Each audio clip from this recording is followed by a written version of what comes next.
Welcome friends, welcome to India சமையல். இன்னைக்கு வீடியோவில் ஹெல்த்தியான சிவப்பு கவுனி அரிசியை வச்சு நான் இடியாப்பம் செஞ்சு காமிக்க போகிறேன்.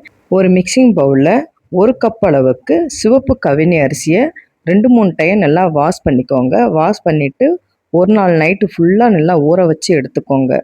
ஊற வச்சுக்கிட்டா தான் நம்மளுக்கு இடியாப்பம் பண்ணுறதுக்கு ரொம்ப ஈஸியாக இருக்கும். இப்போ நான் ஊற வச்சு எடுத்திருக்கேன். அந்த தண்ணியை நம்ம வீணாக்கக்கூடாது. வேறொரு பவுலில் நம்ம சேர்த்துடலாம். இப்போ இந்த கவுனி அரிசியை நல்லா சுத்தமான துணியில் வச்சு நல்லா தொடச்சிட்டு மிக்சி ஜாரில் போட்டு நல்லா நைஸாக அரைச்சி எடுத்துகிட்டு வந்துடலாம். நீங்கள் எந்த அளவுக்கு ஊற வைக்கிறீங்களோ அந்த அளவுக்கு நம்மளுக்கு நைஸாக அரைபட்டுரும். இப்போ பார்த்தீங்கன்னா நல்லா நைஸாக அரைச்சிட்டேன். இதை நம்ம மாவு சலிக்கிற ஜல்லடையில் வச்சு நல்லா சலிச்சு எடுத்துக்கோங்க.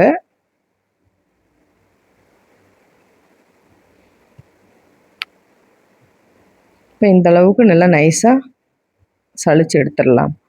இந்த கப்பி எல்லாம் போட்டு மறுபடியும் நம்ம மிக்சியில் அரைச்சி எடுத்துகிட்டு வந்துடலாம். நான் 2 டைம் நல்லா நைஸாக அரைச்சி எடுத்துகிட்டு வந்தாச்சு. இப்போ இந்த மாவை நம்ம வேக வச்சு எடுத்துக்க போகிறோம். ஒரு இட்லி தட்டில் மேலாப்ப துணியை வச்சு நீங்கள் இந்த மாவை ஆட் பண்ணிக்கோங்க. இப்போ இந்த துணியை 4 பக்கமும் நல்லா சுருட்டி மடித்து மூடி வச்சிடலாம். அப்போ தான் அந்த மாவு நல்லா வெந்து வரும். இப்போ இந்த அளவுக்கு நல்லா முடிச்சு வச்சாச்சு. இப்போ மூடி போட்டு 10 நிமிஷம் நம்ம வேக வச்சு எடுத்துக்கலாம். இப்போ ஓப்பன் பண்ணி பார்க்கலாம். இப்போ பார்த்தீங்கன்னா மாவு நல்லா வெந்து வந்திருக்கு.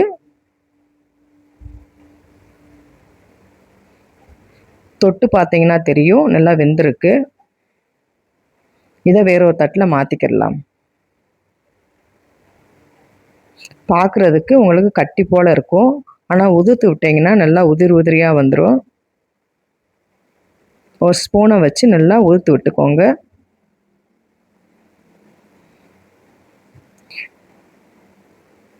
நல்லா ஊற்றி விட்டாச்சு. நீங்கள் இந்த சிவப்பு கவுனி அரிசியில் இடியாப்பம் செஞ்சு கொடுத்தீங்கன்னா பசங்க ரொம்ப விருப்பப்பட்டு சாப்பிடுவாங்க. இப்போ பார்த்தீங்கன்னா நல்லா ஊற்றி விட்டாச்சு. இந்த அளவுக்கு நல்லா சாஃப்டாக வந்திருக்குன்னு பாருங்கள் மாவு. கவுனி அரிசியை நம்ம ஊற வச்சோம் பார்த்தீங்களா, அந்த தண்ணியை கொதிக்க வைக்க போகிறோம்.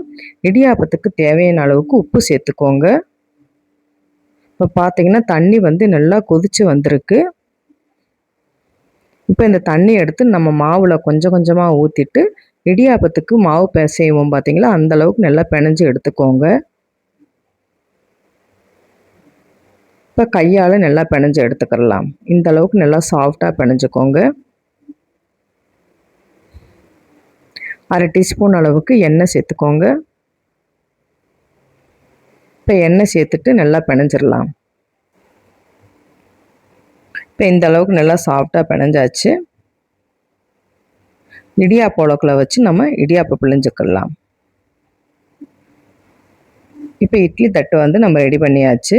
நான் இடியாப்ப உலக்கில் மாவு போட்டுட்டு இப்போ இடியாப்பம் நான் சுற்றி காமிக்கிறேன். எப்படி வந்திருக்குன்னு பாருங்கள். நல்லா உதிரி உதிரியாக வருது. கொஞ்சம் கூட மாவு ஒட்டாமல் வந்திருக்கு. நீங்கள் கரெக்டான பக்குவத்தில் நீங்கள் பண்ணிங்கன்னா சூப்பராக வந்துடும். ஆல்ரெடி மாவு கொஞ்சம் வெந்திருக்கு. ஒரு 10 நிமிஷம் மட்டும் வேக வச்சு எடுத்துக்கிட்டால் போதும். இப்போ தண்ணி சூடாக இருக்குது. இப்போ நம்ம இடியாப்பத்தை ஒரு 10 நிமிஷம் வேக வச்சு எடுத்துக்கிடலாம். இப்போ பார்த்தீங்கன்னா ஓப்பன் பண்ணி பார்க்கலாம். சூப்பராக வெந்துருச்சு. எவ்வளோ சாஃப்டாக இருக்குன்னு பாருங்கள். கொஞ்சம் கூட கையில் ஒட்டவே இல்லை. இதை நம்ம வேறு தட்டில் மாற்றிக்கிடலாம். எப்படி வந்திருக்குன்னு பாருங்கள். சிவப்பு கவுனி அரிசியை வச்சு ஹெல்த்தியான இடியாப்பம் உங்களுக்கு நான் செஞ்சு காமிச்சிட்டேன்.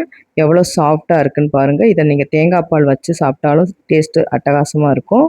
இல்லை நீங்கள் வெஜ்ஜு குருமா வச்சு சாப்பிட்டாலும் டேஸ்ட்டு சூப்பராக இருக்கும்.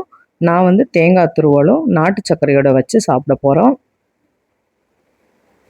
ஸ்வீட்டு சாப்பிடாதவங்க நீங்கள் வெஜ்ஜு குருமாவோட வச்சு சாப்பிட்றப்ப டேஸ்ட்டு சூப்பராக இருக்கும். நீங்களும் இந்த மாதிரி ட்ரை பண்ணி பாருங்கள் ஃப்ரெண்ட்ஸ். டேஸ்ட்டு சூப்பராக இருக்கும். ட்ரை பண்ணி பார்த்துட்டு கமெண்ட் பண்ணுங்கள். உங்களுக்கு இந்த வீடியோ பிடிச்சிருந்துச்சுன்னா லைக் பண்ணுங்கள், ஷேர் பண்ணுங்கள், கமெண்ட் பண்ணுங்கள். உங்களை நான் வேற சந்திக்கிறேன். பாய். தேங்க்ஸ் ஃபார் வாட்சிங்.